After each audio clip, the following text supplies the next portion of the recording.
As origens das coisas, lendas populares. A criação da mulher, lenda indiana. Tuashitri criara o mundo com todos os prodígios do seu poder. Ao desejar criar a mulher, verificou que havia gasto todo o material disponível com o homem. Isto fê-lo cair na mais profunda meditação e, de tanto cismar, encontrou a solução do caso.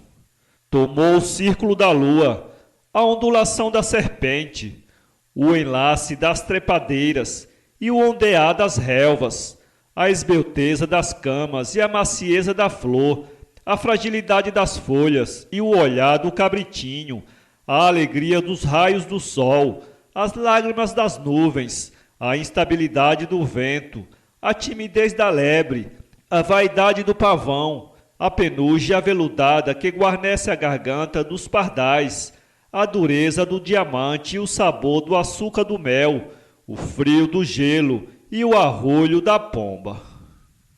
Depois de baralhado tudo isto, formou a mulher e em seguida ofereceu-a ao homem. Passado 8 dias, o homem procurou Tuashitri e disse-lhe: A criatura que me deste, Senhor, só aflige a minha existência. Fala o dia inteiro, rouba-me o tempo, lamenta-se constantemente e está sempre doente. Venho pedir-vos que a torneis a receber, porque não posso viver com ela. A origem da chuva. Lenda africana. Dizem que há muitos anos não havia chuva. Em consequência disso, os répteis e outros animais das selvas se viram obrigados a reunir-se num congresso para ver se encontravam algum meio de fazer cair chuva do céu. Os animais mais importantes foram de opinião que era preciso gritar em altas vozes para fazer a chuva cair e concordaram em separar-se, formando grupos distintos por espécie. Couberam aos elefantes o início da cerimônia, os quais trombetearam com grande entusiasmo. Depois entraram em cena os rinocerontes e as girafas, em seguida as zebras e os leões, e assim sucessivamente se foram apresentando todas as espécies, da maior à menor, e cada um pedindo ao seu próprio modo que caísse água do céu. Mas como esta não vinha, incumbiram então os répteis que gritassem o mais alto possível. Mas também isso não deu resultado. Foi quando enfim lembraram-se de recorrer às rãs, as quais foram bem mais sucedidas, pois de tanto cantar formaram-se grandes nuvens negras no céu. Antes, porém, que a chuva caísse, convidaram os grandes animais a abrirem buracos no solo, a fim de que pudesse acumular a água. E tão logo terminaram o serviço, desabou um enorme temporal, formando inúmeros lagos sobre a terra. As rãs então disseram aos animais que comessem ervas à vontade, pois elas sempre cresceriam com a chuva. Depois, quando eles tivessem sede, era só voltar aos lagos, pois ali elas ficariam reinando e de onde encontrariam o seu próprio alimento. É esta a razão porque as rãs vivem nos lagos e nos charcos, sendo também o seu canto um prognóstico de chuva.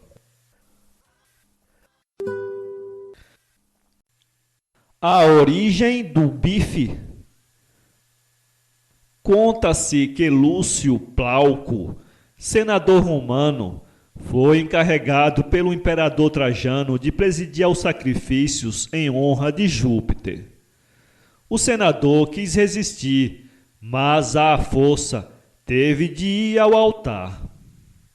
O grande boi, que devia ser queimado em honra dos deuses, estava colocado sobre o fogo, e o desgraçado senador viu-se obrigado a dar-lhe volta, como presidente da cerimônia. Estando o animal quase assado, caiu ao chão um pedaço de carne. Pláuco quis apanhá-lo, mas queimando os dedos, levou-os à boca. Nesse instante fez a grande descoberta. A carne assada daquela maneira era mais saborosa que a preparada pelos cozinheiros romanos. Tanto agradou a Pláuco o sabor da carne, que, sem se importar com o segredo das suas funções, agarrou num bocado e comeu-o às escondidas, prometendo a si próprio arranjar todos os dias um bife para ele só. Mas uma descoberta de tal importância não podia ficar em segredo por muito tempo, de forma que chegou aos ouvidos de Trajano. Este, logo que provou do manjar, foi de opinião, como o seu senador, que era muito melhor que qualquer dos pratos que preparavam no palácio. O costume foi se generalizando deste modo, primeiro entre a aristocracia e depois entre as classes plebeias, chegando até aos nossos dias. E aí tem como se inventaram os bifes. A origem do fumo, de Adalberto Bruno. Uma vez ia Maomé caminhando, absorto nos seus pensamentos, pela estrada fora, em direção à Meca. De repente, os pés do profeta esbarraram em uma cobra, de tal modo maltratada pelo calor abrasador, que se achava na iminência da morte. Maomé levantou-a do chão e conseguiu reanimá-la. Agora, disse-lhe a ingrata, prepara-te para a morte, porque eu te vou morder. Mas por que me pagarás assim o benefício que acabas de receber? Perguntou-lhe o profeta com surpresa. Respondeu-lhe a cobra, porque a tua raça persegue a minha, e entre as duas há um duelo de morte. Esqueces então com tamanha rapidez que nesse instante eu acabo de te salvar a vida? No mundo não existe o reconhecimento, replicou a víbora. Tão verdade como Alá existir, chegou o teu último momento. E Maomé respondeu, Alá é grande e eu sou seu profeta. Ninguém invoca o seu nome em vão. Se não morrer, como dizes, terás tu cometido um sacrilégio, porque invocaste o seu santo nome. Eu prefiro morrer até esta culpa. Aí tens, morde. E a cobra mordeu imediatamente a mão que o profeta lhe estendia. Maomé sugou então a ferida e cuspiu sangue envenenado no chão. Naquele mesmo lugar surgiu então uma planta como por encanto. Esta planta tem nas suas folhas a peçonha da cobra, os sofrimentos do profeta e a doce confiança dos eleitos. É a planta do tabaco. A origem do veneno das cobras. Contam na África que todas as cobras perigosas devem o seu veneno a Piton, serpente absolutamente inofensiva hoje em dia. Uma vez, diz a lenda, era a Piton inteiramente branca quando uma mulher, a tia Eva, pediu-lhe permissão de traçar na sua pele alguns desenhos. Tal a origem das manchas escuras que hoje se observam no corpo da Piton. Esta, nesse tempo, era tão venenosa que para matar uma pessoa bastava morder o lugar em que ela estivesse posto o pé, mesmo que ela já estivesse a léguas de distância da pegada. A Piton, porém, não tinha um testemunho ocular desse seu terrível poder, de sorte que falou ao corvo. Ô corvo, vai verificar se a gente morre quando eu lhe mordo as pegadas. O corvo voou e chegou a uma aldeia, na qual celebrava-se justamente o funeral de um habitante, vítima da mordedura da Piton. Conforme era costume, os habitantes da aldeia acompanhavam o cortejo cantando, dançando e tocando freneticamente os tambores. O corvo voltou e disse a Piton que as suas mordeduras, em vez de produzirem a morte, pelo contrário, davam mais felicidade aos homens. Despeitada, a cobra subiu a uma árvore e pôs seu veneno fora. As outras cobras então vieram e engoliram o veneno, tornando-se peçonhentas como a árvore a que subira Pitom, cuja seiva serviu daí em diante para envenenar as setas. Como a noite apareceu? No princípio não havia noite. Em todo o tempo só havia o dia. A noite estava adormecida no fundo das águas. Não havia animais. Todas as coisas falavam. A filha da cobra grande, contam, casara-se com um moço. Este moço tinha 3 fâmulos fiéis. Um dia ele chamou os 3 fâmulos e disse-lhes: Ide passear, porque minha mulher não quer dormir comigo. Os fâmulos foram-se, e então ele chamou sua mulher para dormir com ele. A filha da cobra grande respondeu-lhe: Ainda não é noite. O moço disse-lhe: Não há noite, somente há dia. A moça falou: Meu pai tem noite. Se queres dormir comigo, manda buscá-la pelo grande rio. O moço chamou os 3 fâmulos. A moça mandou-os à casa de seu pai para trazerem um caroço de tucumã. Os fâmulos foram, chegaram à casa de cobra grande. Esta lhes entregou um caroço de tucumã muito bem fechado e disse-lhes: Eia, não o abras, senão todas as coisas se perderão. Os fâmulos foram-se e estavam ouvindo um barulho dentro do coco de tucumã, assim: tem, tem, tem, xi. Era o barulho dos grilos e dos sapinhos que cantam de noite. Quando já estavam longe, um dos fâmulos disse a seus companheiros: Vamos ver que barulho será este? O piloto disse: Não, do contrário nos perderemos. Vamos embora, eia, remai. Eles foram-se e continuaram a ouvir aquele barulho dentro do coco de tucumã e não sabiam que barulho era. Quando já estavam muito longe, ajuntaram-se no meio da canoa, derreteram um breu que fechava o coco e abriram-no. De repente tudo escureceu. O piloto então disse: Nós estamos perdidos. E a moça em sua casa já sabe que nós abrimos o coco de tucumã. Eles seguiram viagem. A moça em sua casa disse então a seu marido: Eles soltaram à noite, vamos esperar amanhã. Então todas as coisas que estavam espalhadas pelo bosque se transformaram em animais e pássaros. As coisas que estavam espalhadas pelo rio se transformaram em patos e em peixes. Do paneiro gerou-se a onça. O pescador e sua canoa se transformaram em pato. De sua cabeça nasceram a cabeça e o bico do pato. Da canoa o corpo do pato. Dos pomos as pernas do pato. A filha da cobra grande, quando viu a estrela d'alva, disse a seu marido: A madrugada vem rompendo. Vou dividir o dia da noite. Então ela enrolou um fio e disse-lhe: Tu serás cujubim. Assim ela fez o cujubim. Pintou a cabeça do cujubim de branco com tabatinga.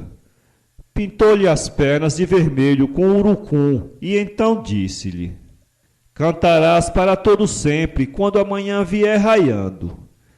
Ela enrolou o fio, sacudiu cinza em riba dele e disse: Tu serás inhambu, para cantar nos diversos tempos da noite e da madrugada.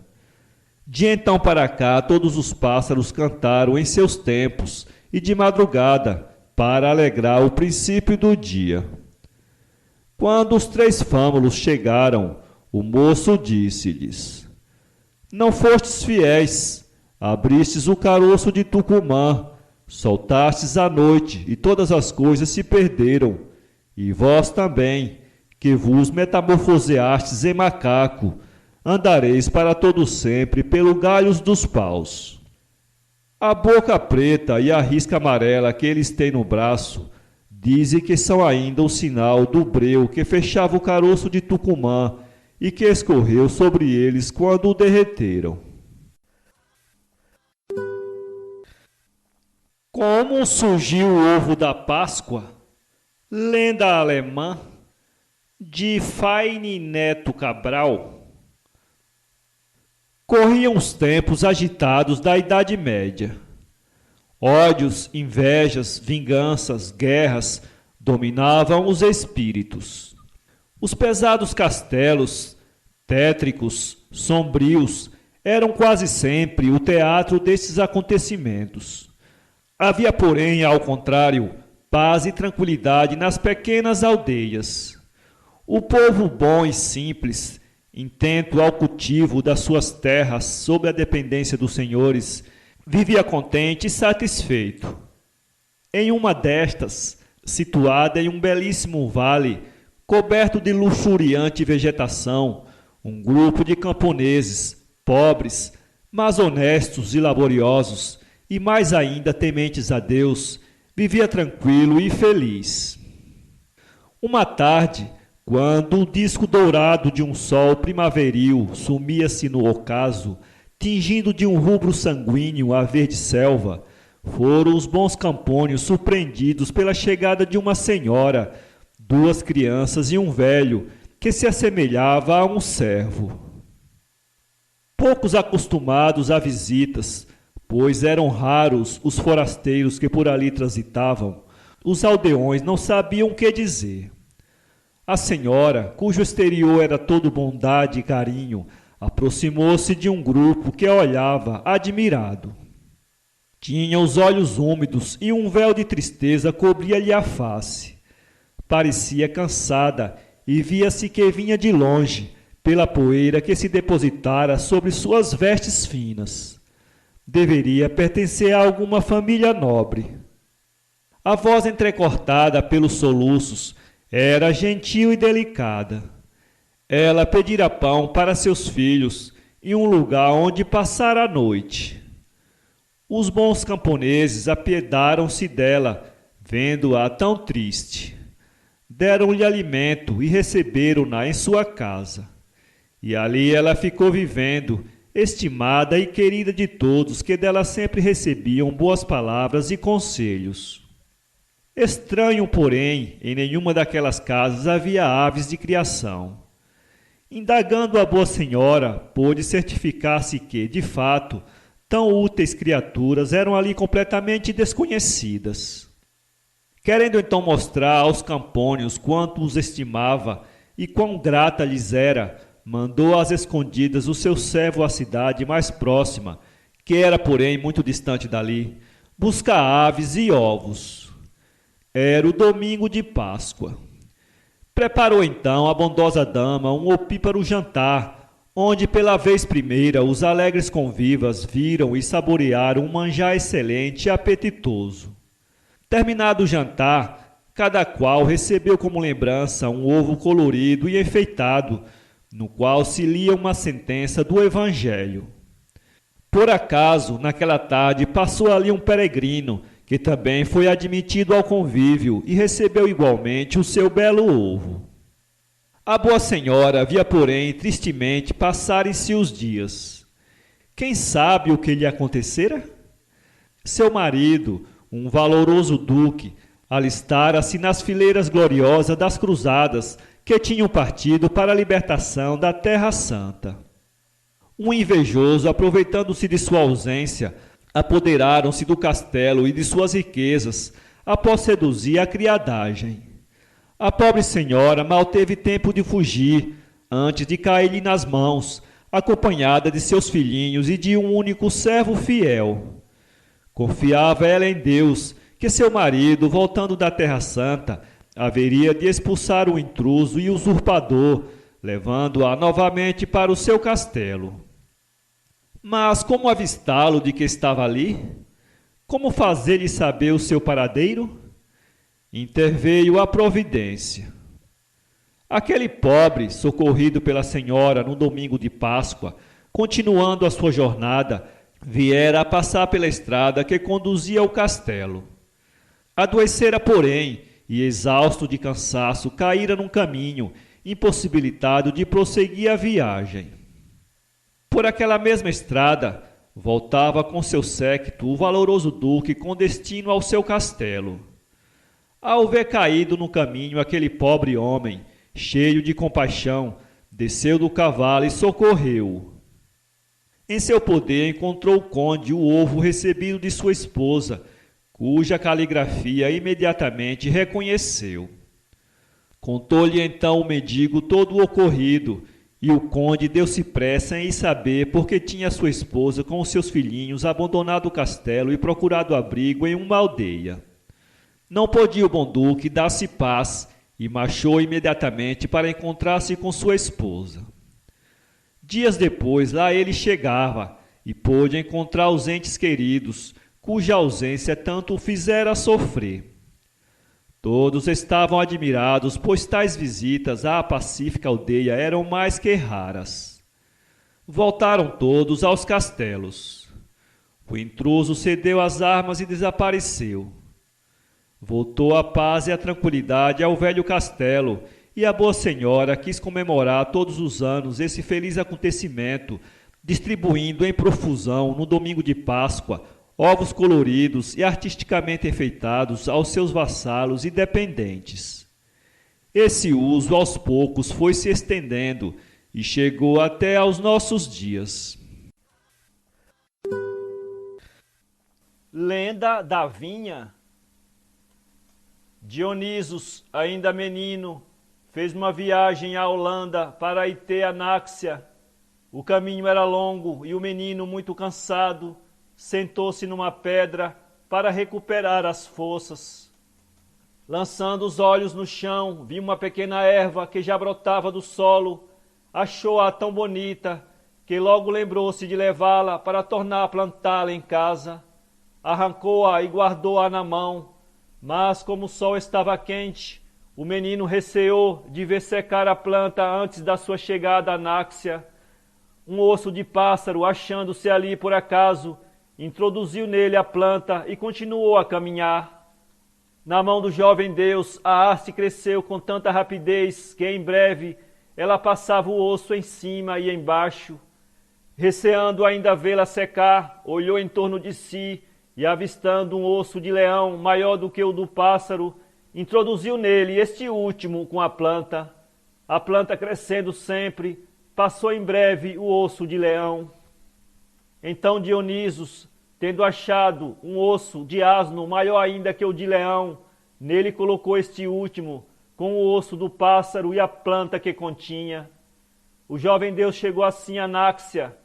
Ora, quando quis meter a planta na terra, reparou que as raízes eram também entrelaçadas em volta do osso de pássaro, do de leão e do de asno, que não se podia separar a haste sem estragar as raízes. Resolveu-se então plantar o arbusto tal como se achava.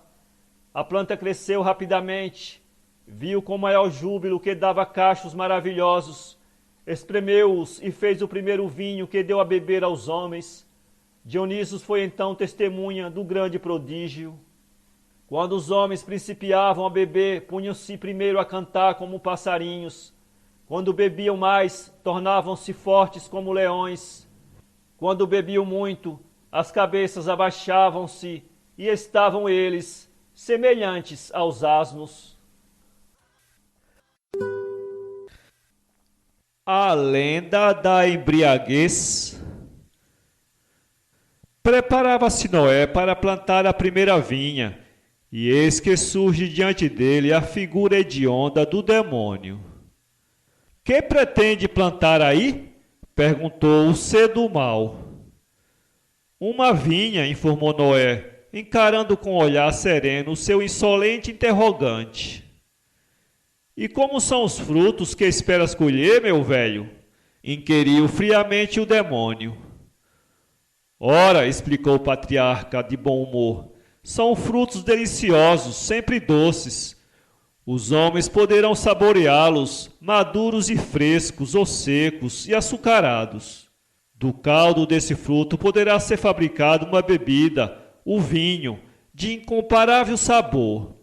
Essa bebida levará alegria e inspiração aos corações dos mortais.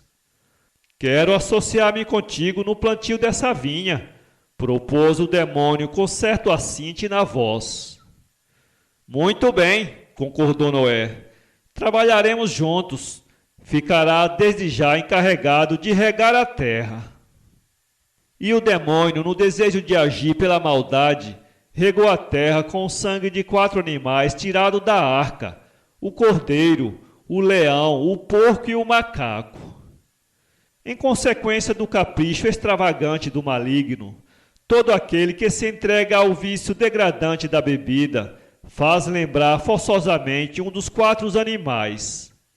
Bem infelizes são os que se deixam dominar pelo álcool.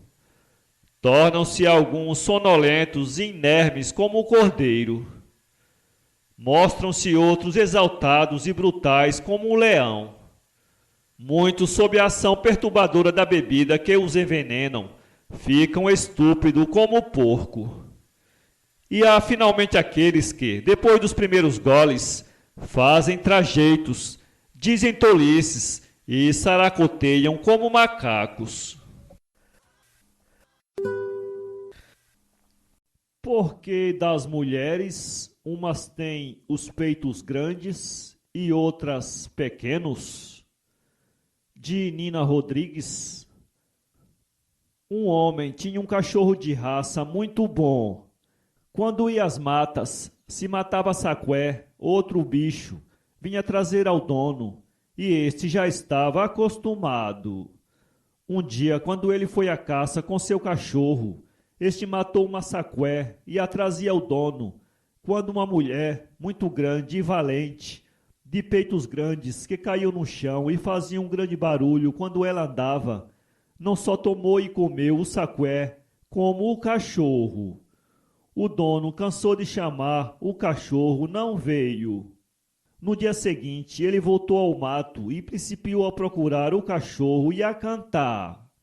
Avunce Mabaú, avunce no Goezim, avunce Mabaú, avunce no Gozô, avunce Mabaú, avunce no Goabô, avunce Mabaú, avunce Auená, assom coticoloque bumbum. De repente apareceu a tal mulher enorme, de peitos volumosos, que toda enfurecida e batendo com os pés no chão, cantou ameaçadora. Naná né die paraiá, um só a um toedu paraiá, tototô pacraiá. Que ela tinha o direito de comer tudo o que se mata, que tinha sido ela quem comeu o saqué e o cachorro, que quem quisesse se aproximasse. O homem fugiu e foi contar o caso ao rei. O rei reuniu logo muitos homens, e todos armados, seguiram para o mato, para ver a mulher de peitos enormes. Chegando lá, o homem pôs-se a cantar, e assim que acabou, apareceu de repente a mulher que lhe respondeu da mesma forma, e todos deitaram a fugir. À vista disto, o rei mandou chamar homens de outras terras, e com eles foi de novo procurar a mulher. Assim que o dono do cachorro acabou a sua cantiga, a mulher apareceu e logo acabou de cantar, todos correram outra vez.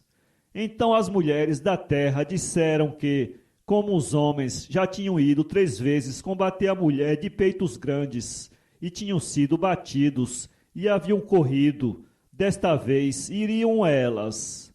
Não quiseram saber de espadas, nem de armas, cada qual se apoderou de colher, de vassoura, de panela, etc. Quando a expedição chegou aos matos e o homem do cachorro cantou a sua cantiga, a mulher monstro apareceu. Caíram as mulheres sobre ela de colher, de vassoura, de panela e para logo a mataram.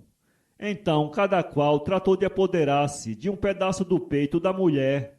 As que puderam apanhar um pedaço grande tiveram os peitos muito grandes, e as que só alcançaram um pedacinho ficaram de peito pequeno, e é por isso que as mulheres não têm peitos do mesmo tamanho.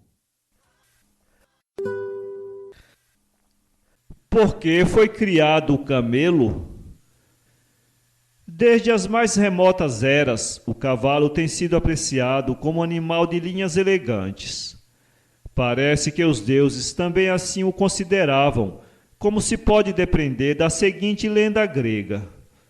O cavalo, não contente com sua sorte, como acontece a muita gente boa, subiu até o trono de Zeus num dia de audiência pública e declarou: Dizem que sou uma das suas melhores obras.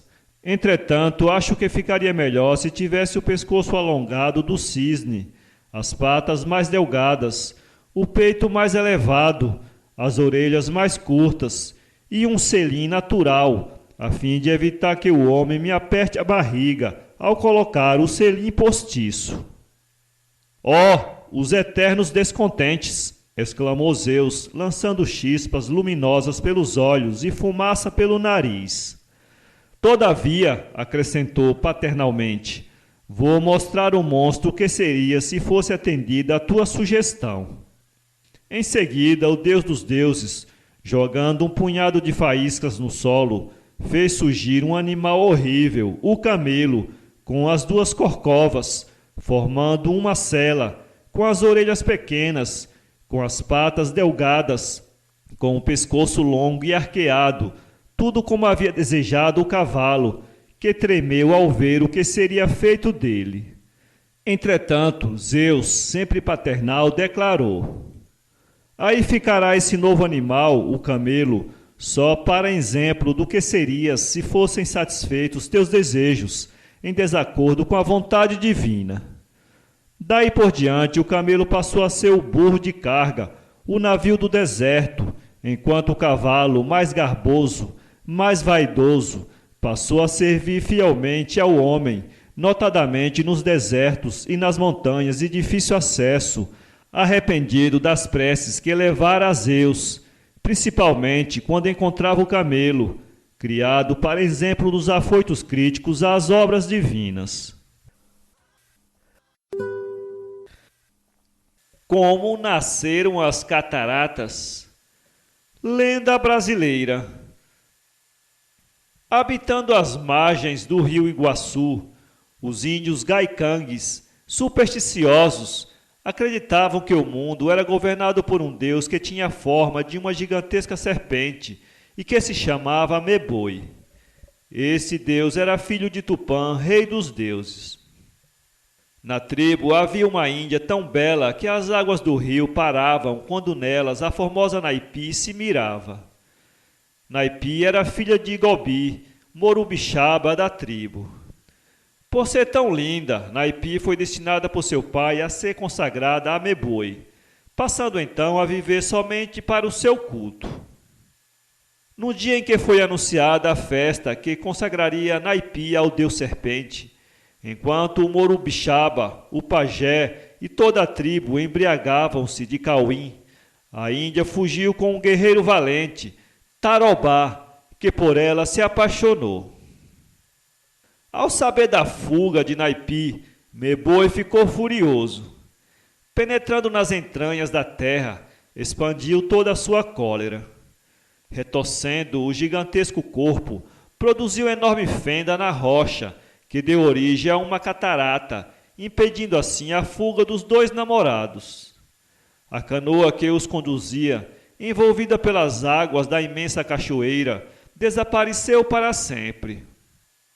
Conta a lenda que Naipi foi transformada numa das rochas centrais da catarata, para ser eternamente fustigada pelas águas. À beira do abismo, inclinada sobre a garganta do rio, há uma árvore, Tarobá. Debaixo dessa árvore está a entrada da gruta. Ali vive um monstro cruel e vingativo, vigiando as duas vítimas. A origem do leque. Existe na China a seguinte lenda. A formosa Qianxi, filha de um mandarim, assistia uma noite à festa das tochas. Todas as mulheres que haviam concorrido à festa cobriam o rosto com uma pequena máscara.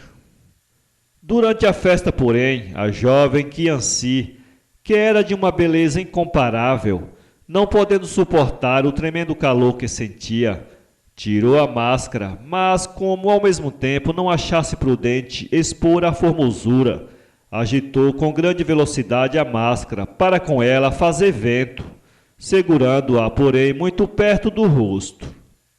O movimento foi tão rápido que esta veio a tornar-se uma espécie de véu, de modo que os homens não podem ver-lhe o rosto.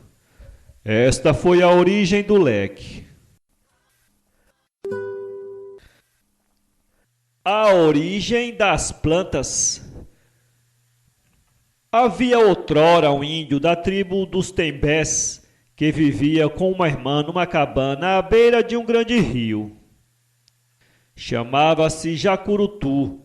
Era bom e sossegado, mas os índios Muras, que habitavam uma das ilhas vizinhas, não gostavam dele e viviam a espalhar por toda parte que todos os males que sucediam eram por culpa da vizinhança de Jacurutu, que era também quem lhes comia os filhos. Uma vez, com toda a tribo reunida, os pajés e morubixabas resolveram que Jacurutu devia morrer. A sentença foi proferida entre manifestações de alegrias, gritos selvagens, muita música e danças que se prolongaram até o sol nascer. Quando raiou o dia, então o pajé mais idoso foi à beira do rio e chamou a tartaruga. A tartaruga, lenta e pesadona, saiu da água e o pajé lhe deu instruções secretas que ela tratou de cumprir. Foi andando com seu passo vagaroso de preguiçosa e se postou no caminho por onde Jacurutu devia passar. Antes disso, porém, lhe havia o pajé passado no casco uma fortíssima resina. À tarde, Jacurutu vinha passando, despreocupado, quando pisou sem reparar no casco da tartaruga. Quis tirar o pé, mas estava preso. Pisou com outro para fazer força e empurrar, e este ficou preso também. A tartaruga começou então a andar para o rio e, por mais que Jacurutu fizesse força, não se conseguia desprender. Quando passou por perto de sua cabana, o pobre índio chamou a irmã. "Dá-me um pau", pediu, "um pau que seja bem forte para que eu, forcejando nele, me solte daqui." A irmã trouxe o pau, o mais forte que encontrou, mas não houve força capaz de o desprender do casco da tartaruga, porque a resina empregada pelos índios Muras era a mais forte que havia. Os pés de Jacurutu doíam atrozmente, e por mais que ele lutasse, a tartaruga, devagar, mais devagar ainda por causa do peso às costas, ia caminhando para o rio. Afinal, chegou à margem deste e se dirigiu para a água, na qual mergulhou. A angústia do índio bom era tremenda. Pouco a pouco, arrastado pelo chelônio que mergulhava, ele foi desaparecendo, depois de se despedir da irmã, que chorava, pois ambos reconheciam que não havia salvação possível. Então, à medida que ia penetrando na água, Jacurutu falava: "Meus filhos e meus netos, vocês me vingarão. Aqui estão meus braços. Deles nascerão plantas no rio, que servirão vocês para essa vingança. Deles nascerá um pau vermelho e flexível para vocês fazerem seus arcos. Dos meus músculos sairão as embiras para as cordas. Da minha gordura sairá a resina para alisar o gomo das flechas.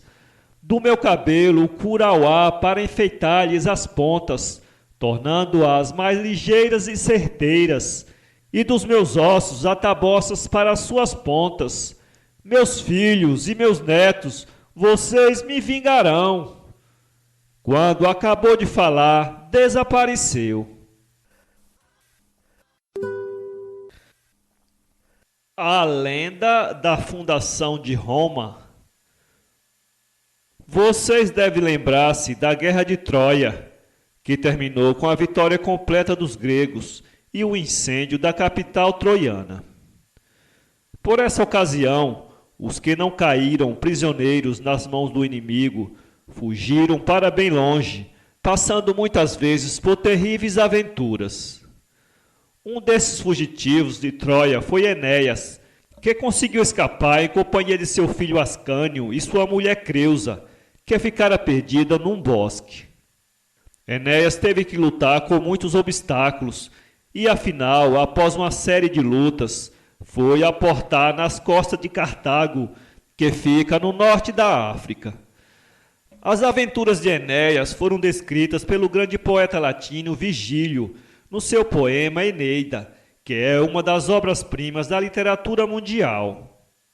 De Cartago, Enéas conseguiu passar para o continente, chegando ao Lácio, onde se casou com Lavínia, filha do rei latino, que aí dominava.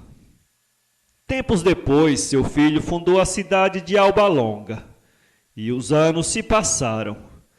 Vários soberanos reinaram em Alba Longa, até que Procas XII morreu, deixando 2 filhos, Numitô e Amuliô. Por direito, o trono devia pertencer a Numitô, mas Amuliô destronou o irmão, fazendo encerrar a filha deste, Réia Silva, num convento das Vestais. Numitô era um espírito pérfido e traidor. Sabendo que Réia Silva tinha tido 2 filhos, ele se inquietou, receando que esses sobrinhos quisessem mais tarde disputar-lhe o trono.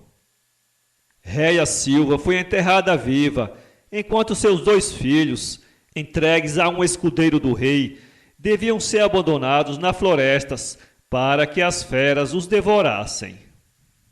O rei pensou que com isso poderia ficar sossegado para o resto da vida, mas enganou-se, como vocês vão ver. As 2 crianças, que se chamavam Rômulo e Rêmulo, não morreram como era de esperar-se. Uma loba veio amamentá-los e nutriu-as durante algum tempo, num recanto da floresta. Acontece que um dia passou por ali um pastor chamado Fausto e, ouvindo um choro de criança, voltou-se curioso. Qual não foi a sua surpresa encontrar aqueles 2 recém-nascidos no meio das selvas, agitando suas perninhas como se estivessem no berço. Assombrado e compadecido ao mesmo tempo, Fausto tomou as criancinhas e conduziu-as para a sua cabana. Ao vê-lo chegar com aqueles 2 pequerruchinhos, sua mulher, Aca, ficou muda de espanto. O marido contou-lhe que os encontrara na floresta e o primeiro movimento daquele casal sem filho foi festejar o aparecimento das 2 crianças. Mas logo depois, Fausto e Aca compreenderam as dificuldades que iam encontrar para criar os pequenos, pois eram muito pobres e passavam constantemente privações. Isso, porém, não os desanimou. Afeiçoados às crianças, o marido e mulher já não se sentiam com coragem para separar-se delas. Os 2 pequenos foram crescendo ali, na choupana dos pastores, levando uma vida selvagem e rude. Daí a uma dúzia de anos, eram 2 meninos fortes e ágeis, acostumados a varejar a floresta e a caçar animais. Saíam pela manhã munidos de arco e flecha, e só voltavam à tardinha, trazendo sempre algumas perdizes, codornas ou outra caça apreciada. Rômulo e Rêmulo já beiravam a idade de 20 anos, quando encontraram um mendigo doente que se arrastava pela estrada. Os 2 rapazes se compadeceram do infeliz e o conduziram para a cabana. Ali trataram das suas feridas e deram-lhe de comer, pois o coitado estava também morto de fome. Sentindo-se mais reconfortado, o mendigo pôs-se a conversar com seus benfeitores. Sabia ele muitas histórias, tinha vivido muito e presenciara coisas assombrosas. Suas maneiras eram doces e suaves. Animados com a conversa, os 2 rapazes puseram-se também a falar de sua vida e contaram que não tinha conhecido pai nem mãe. Diante dessa revelação, O velho manifestou um grande interesse. Pediu detalhes, e quando os pequenos disseram que haviam sido abandonados na floresta, o velho ficou no auge da comoção. Não restava dúvida, aqueles deviam ser os seus netos. Olhou-os bem na face e viu o quanto eram parecidos com ele. Os rapazes ficaram espantados à primeira vista. Não podiam compreender o que se passara no espírito do velho. O mendigo finalmente explicou tudo. Fora destronado por seu irmão Amuliô, que reinava em Alba Longa. Soubera que os 2 netos tinham sido abandonados na floresta. Agora encontrados aqueles rapazes, já não duvidava da verdade. Eram seus netos que ali estavam. Rômulo e Rêmulo não sabiam o que dizer, dominados por uma grande perturbação. Acabaram por acreditar na narrativa do velho, ao qual abraçaram comovidos e em quem reconheceram seu avô Numitor. Eu já sou muito idoso, e como nunca tive ninguém por mim, não julguei possível recuperar o trono perdido. Mas vocês são jovens e fortes, e poderão talvez auxiliar-me nesta empreitada. Entusiasmados, os 2 moços declararam que estavam dispostos a tudo para desbancar o homem pérfido e cruel que reinava em Alba Longa. E a revolução se fez. Rômulo e Rêmulo conseguiram convencer os habitantes de Alba Longa de que o verdadeiro rei era Numitor.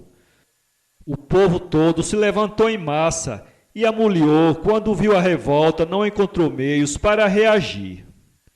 Numitor, que há poucos dias era um mendigo e vivia da caridade pública, esmolando pelas estradas, tornou-se rei poderoso de um momento para o outro. Então, em reconhecimento aos netos que com tanta bravura e dedicação tinham o reposto no trono, deu-lhes um terreno no Monte Palatino, para que eles aí edificassem uma cidade. Rômulo reuniu vários pastores naquele local, e como não podiam erguer muralhas para fortificar a nova cidade, ele abriu um fosso que circundava em toda a extensão. Remo, porém, que sempre mostrara a maior estima pelo irmão, teve nessa ocasião a ideia infeliz de rir do fosso que Rômulo abrira como fortificação. Rômulo respondeu-lhe que aquilo de fato não era uma fortificação, mas que ele exigia que respeitassem o traçado como se ali estivesse uma muralha. Remo perguntou-lhe o que ele faria se alguém saltasse por cima do fosso. Rômulo declarou que mataria quem tivesse tal audácia. Pois eu vou saltar, disse Remo. Se saltares, eu te mato, respondeu o irmão, que no auge da cólera esquecera de tudo. Rêmulo saltou atrevidamente e Rômulo matou-o. Esse triste fato bem mostra o que é a maldade. Rômulo e Rêmulo, os 2 irmãos que tanto se estimavam quando viviam da caça na floresta, tornaram-se logo inimigos, assim que se viram poderosos e senhores de uma cidade. A cidade fundada por Rômulo chamou-se Roma, devido ao nome de seu fundador. No começo era um pequeno aglomerado de pastores. Depois tornou-se um abrigo de muitos bandidos e vagabundos, mas acabou desenvolvendo-se, graças aos reis que a governaram. Durante um largo período de tempo, Roma travou várias lutas com Alba Longa. No reinado de Túlio Hostílio, chegaram mesmo a declarar guerra uma à outra. Mas para que nessa guerra não houvesse grande derramamento de sangue, resolveram decidi-la da seguinte maneira: Roma enviaria 3 dos seus melhores gladiadores, os 3 Horácios, a combater com os 3 Curiaços, que eram os mais bravos lutadores de Alba Longa. O combate foi terrível. A sorte, a princípio, se manifestou contra os romanos. 2 Horácios tombaram por terra, e todo mundo já supunha que o terceiro ia ser atingido também, quando este, reagindo de maneira imprevista, conseguiu abater os 3 Curiaços e vencer a luta. Essa vitória firmou o prestígio de Roma, que no decorrer dos séculos ia tornar-se a senhora do mundo. História da América, de Raquel Prado. Conta a lenda, na sua linda fantasia, ou a história, na sua veracidade dos seus fatos, que um parente de Colombo, o célebre argonauta genovês, em viagem para as Canárias, tendo se afastado um pouco para o ocidente, encontrara a flutuar, impelido pelo vento de leste, um pedaço de madeira trabalhado por mãos humanas. Outros vestígios de que havia terra desconhecida e habitada tiveram os habitantes dos Açores, colhendo nas costas das suas ilhas ocidentais fragmentos de árvores ainda verdes, indicando a direção de onde vieram. E outro indício, ainda mais positivo, foi o de aparecer na praia cadáveres de homens, cuja cor e traços fisionômicos não se pareciam nem com os dos africanos, nem com os dos europeus. Eram os indígenas habitantes das terras do Ocidente, a futura América. Naquela época, no século XV, os historiadores e mesmo o povo aludiam frequentemente à existência de terras desconhecidas para o lado do Atlântico. O nosso grande historiador, Dr. Rocha Pombo, narra na sua História da América que Platão, nos seus livros Timeu e Críticas, conta que alguns sacerdotes do Egito fizeram a solo a narração de sucessos ocorridos 9.000 anos antes, numa imensa ilha denominada Atlântida, depois desaparecida também num terremoto. A cidade das Portas de Ouro, onde floresceu a mais bela e rica civilização, hoje dorme sob as águas do Atlântico. Outra lenda daquela época relata como de absoluta veracidade o fato de que os portugueses, quando chegaram pela primeira vez ao arquipélago dos Açores ou das Canárias, encontraram numa das ilhas uma estátua colossal de bronze ou granito, com os braços estendidos na direção do ocidente, como se quisesse indicar aos navegantes o caminho do novo mundo. Depois, numa outra expedição, viram que um terremoto havia fragmentado a estátua, deixando apenas o vestígio dos destroços. Só Colombo, o grande sonhador, o visionário, como o chamavam, se aventurou em procurar o continente desconhecido. Todos desdenhavam do seu projeto, mas Colombo, perseverante, volveu os olhos para a Espanha cavalheiresca. Isabel e Fernando de Castela, os reis católicos e magnânimos, o incentivaram na realização do seu grande sonho. A ciência oficial e os grandes da corte ridicularizaram-no, porém Colombo, altivo, não desanimou e com a sua frota altaneira de velas pandas, ostentando a cruz dos navegadores e simplesmente com as 3 pequeninas naus, Santa Maria, Nina e Pinta, encontrou o novo mundo. Novo mundo que orgulha os americanos.